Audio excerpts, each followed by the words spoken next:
community behind us, supporting us and demanding that power back, so we can begin to create the correct educational policies to move this system forward.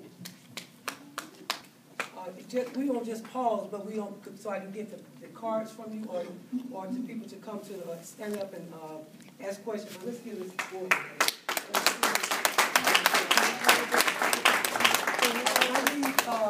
If you would like to ask a question, this is the proper time to do it, so I'll recognize questions from the audience. But also, if you have a question written down, please, if you don't want to speak it out, I'll speak it out for you. So which way do we go? Okay, here. You remember the order I'm calling on you, please. Here, this is Helga, Ronnie. Here, 3. The numbers. Yeah, 1, 2, 3, 4, Eddie. 5, 6, 7, 8 Horace, 9, 10. Okay, and obviously, 11. I'm sorry. Okay, guys, I'm sorry, 11. All right, also I want to acknowledge Representative Rashard Taylor is in the room, looking very studious back there. So our state representative here that represents this area, and not a state representative as well. So let's start with number 1. Greetings. Thank you for the information that you shared. What I would like to know is, with the current educational system, have we looked at other models even outside of, Atlanta and even other countries, that are actually successful at educating their youth, to find out if there's other models that we can incorporate here instead of coming up with what we're going to try, what we're going to try, what we're going to try, those models that have actually been used and are successful. 15 seconds, because I think unless only one person wants to answer. But if all of you want to answer, 15 seconds, let's answer this. You want to answer? Yes, we looked at other models of reform, and they are currently reviewing reform in our schools. Yes, we've looked at other models of reform. One in particular I'd like to draw your attention to very quickly is vocational training in Philadelphia, that the students have built a green car that is competing for a national award. They knocked out MIT engineers. High schoolers did that. The other thing I want to just caution you about looking at models in other countries. China, everybody is Chinese. In America, it's a multi-pot. It won't work. Yes, looking at other models is good, but I suggest to you that's been the problem for the last 13 years. We have brought in model on top of model on top of model. There is one that is particularly working, and that's Project Grad. I think we need to look at that and stick with that, but then again, we need to look at the overall curriculum and make sure we got the right thing working. Thank you. All right, number 2. Yes, we're looking at, in your conversation of building communities, also as reflected in our education system. Can you tell me, will you continue the process of building, to what extent will you continue to put money into the Beltline, and is this money that we spend in rebuilding communities to make better education, could we use that money to make contracts to do with the human development that you have spoke of, as far as infusion and as far as addressing the needs that our community identify? Will you put money behind those things that you express, or we continue to put money behind contracts of building, opposed to building human development? I assume that you're kind of talking about the SPLOST fund, and there is both the E-SPLOST and the T-SPLOST that's coming up, and I certainly support the funds for the E-SPLOST, but they're already legislatively designated to go towards building the physical buildings of our schools. A lot of those schools that haven't gotten those monies yet or been rehabbed are here in the South Side. So.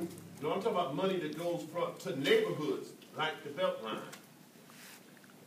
I don't know what pot of money you're referring to. Mr. Shakur, I was not an advocate for the Beltline. I'm still not convinced it's a valuable project for this region.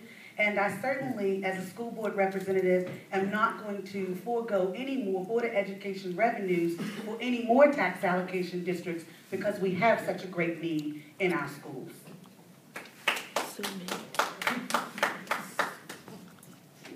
Okay, I'd like to answer that. okay.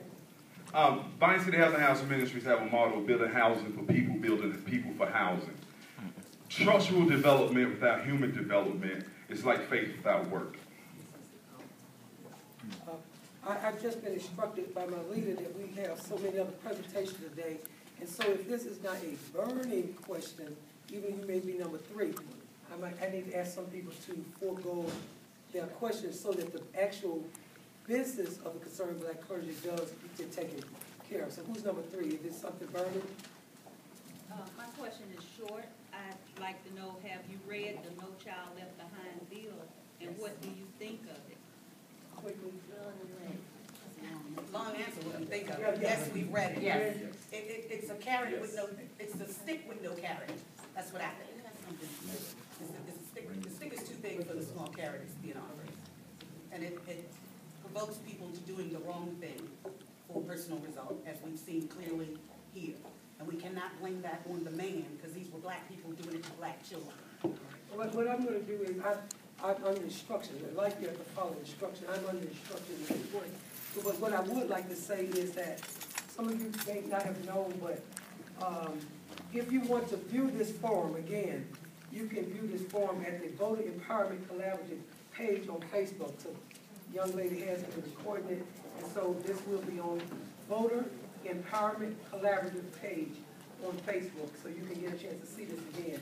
If you would, could you give me a 25-minute closing statement?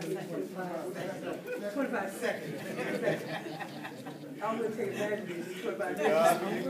That's what I can tell you. And I hope that you will get out, and if you can vote in District 2, share with them some of the information that you've gotten today so they will vote in District 2. 40,000 voters, y'all. 6,000 expected to be there. We ought to at least draw 10,000 voters. We're worth that. 25 seconds. I'm DeWanda Farmer, and listen, my campaign is a movement of hope. Help our public education. I'm the bionic woman in this race. Believe it or not, I care. So I'm asking you to vote on November the 8th for DeWanda Farmer. I've delivered housing, I've delivered jobs, I've delivered programs for children, I've worked with hundreds of million-dollar budgets. I'm the only candidate in this race with experience serving on a local governing board implementing a federal policy. Thank you. Thank you again for allowing us to have this opportunity to speak to you. My name is Angela Brown. I am asking for your vote on November 8th as candidate for the Atlanta Public School Board of Education. Byron Amos, candidate for school board. Thank you for this opportunity. I'm an Atlanta native, a husband, a father, president of my son's PTA. I ask you, check the record. Talk to your people. See who we are asking you to vote for us. We are who our track records say that we are. Byron Amos, candidate for school board. I need your vote. Thank you. I again would like to thank each member who has participated, and I would like to say that I personally have relationships with all 4 of these members in the community, from the youth task force to affordable housing to Mr. Gina, who's working with seniors, with Byron Amos. So I am very proud to have you sit before us and give your views. Thank you very much. I am